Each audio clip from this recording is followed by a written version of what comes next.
The bikes we know today are the result of continuous journey of evolution, driven by ideas, engineering and a passion for cycling. And it wasn't only the frames that changed.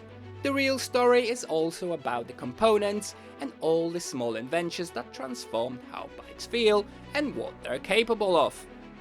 Every generation of riders and inventors tried to solve the same challenges: go faster, ride safer, feel more comfortable, and make bikes more practical for real life. So this isn't just a timeline of dates. It's the story of how new bike designs and key components breakthroughs shaped each other, giving us the two-wheeled marvels we use today.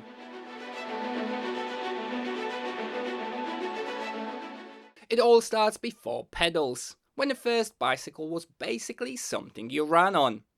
In 1817, Carl Drais Drazin, often called a hobby horse, was a simple two-wheeler with a steerable front wheel and a seat on a wooden frame. You moved by pushing off the ground with your feet. It wasn't fast, but it proved the most important idea of all: a human can balance and steer on two wheels in line. Then pedals finally appear, but they're on the front wheel and the ride is brutal. In the early 1860s, often dated around 1863 and 1864, the velocipede, nicknamed the Bone Shaker, put pedals directly on the front wheel hub. That meant real built-in proportion for the first time, but it also meant steering and pedaling happened on the same wheel. Add rigid frames and rough roads, and it was uncomfortable and twitchy at speed. So people chase speed the simplest way they can, by making the front wheel enormous. High wheelers, later nicknamed penny farthings, became especially popular in the 1870s and 1880s. The logic was simple: bigger wheel equals more distance per pedal turn. It could be fast on smooth roads, but the rider sat high and forward, so sudden stops or bumps could send you over the front. And then comes the big turning point: the safety bicycle, the blueprint for almost every bike today. In 1885, John Kemp Starley's Rover safety bicycle lands with the layout we recognize: two similar sized wheels, a lower and more stable riding position, and a chain driving the rear wheel. This is the moment the bicycle stops being a risky novelty and becomes a practical machine that ordinary people can ride. One more invention makes it truly practical: air-filled tyres change comfort and speed overnight.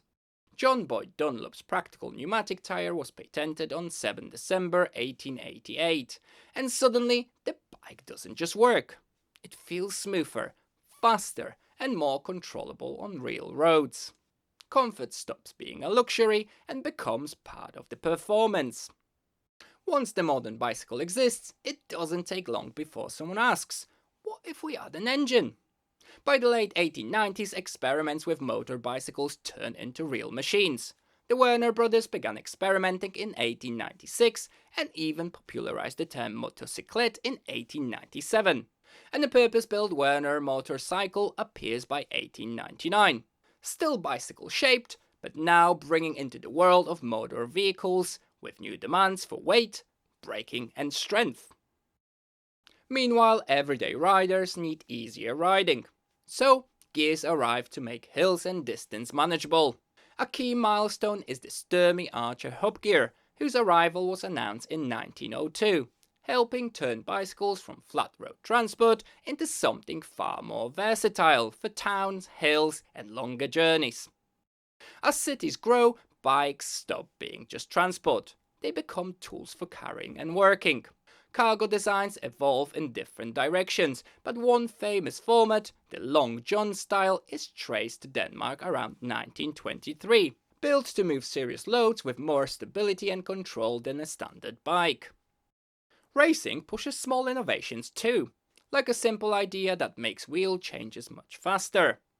One legendary story lands on a specific day.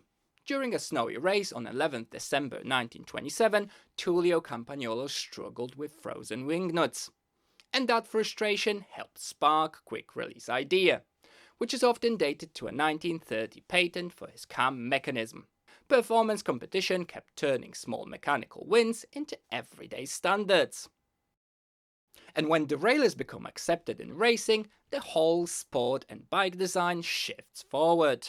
In 1937, the Tour de France allowed derailleurs for the first time. And once multi-gear systems proved themselves on the biggest stage, road bikes could evolve rapidly for climbing, speed, changes, and varied terrain without the old limitations. From there, road bikes keep evolving into faster, more capable machines for real-world terrain. Over time, road bikes split into distinct personalities.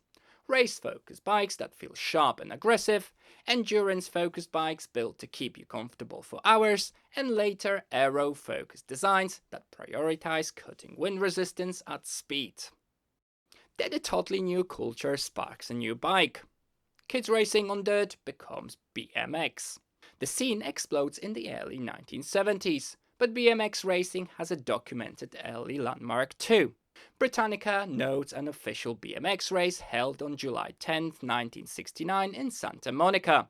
From there it grows into race BMX and freestyle, where the bike becomes a tool for speed, tricks and impact.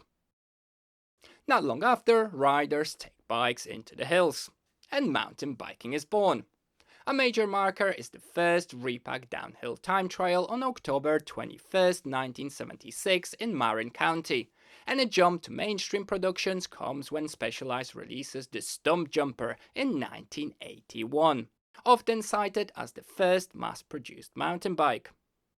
The 80s bring a huge feel upgrade, better shifting and better control. Shimano's index shifting system SIS is released in 1984. Making gear changes more precise and repeatable.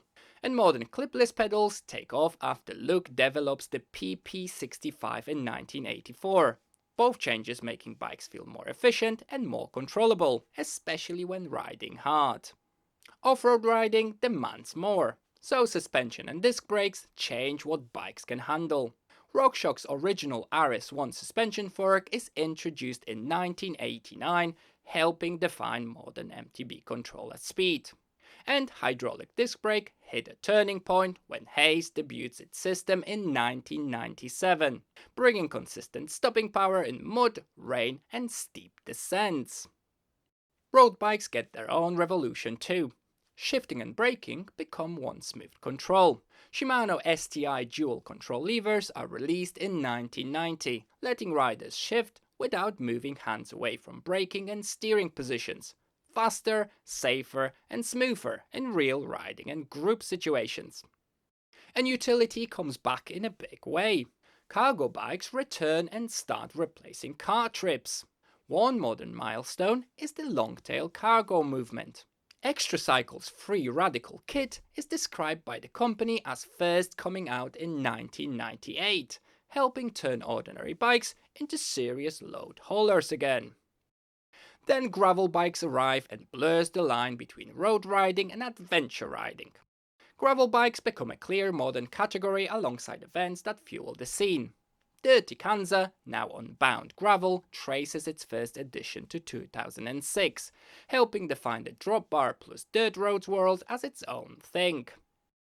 Next comes the modern era. Buttons, electronics and e-bikes make riding accessible to more people.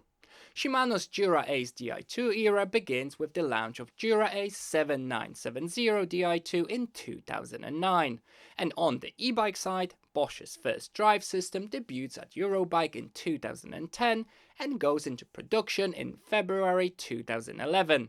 Two changes that reshape performance, convenience, and who cycling is for. And today, it all branches out. One invention becomes 1,000 specialized bikes. The modern bicycle isn't just one thing, it's a whole ecosystem. Road splits into race, endurance, aero, TT and triathlon. Off-road splits into XC, trail, enduro, downhill and more. Utility expands into folding, cargo and everyday transport. And specialty bikes, tandems, recumbents, trikes, hand cycles exist to fit real human needs that a standard frame can't solve.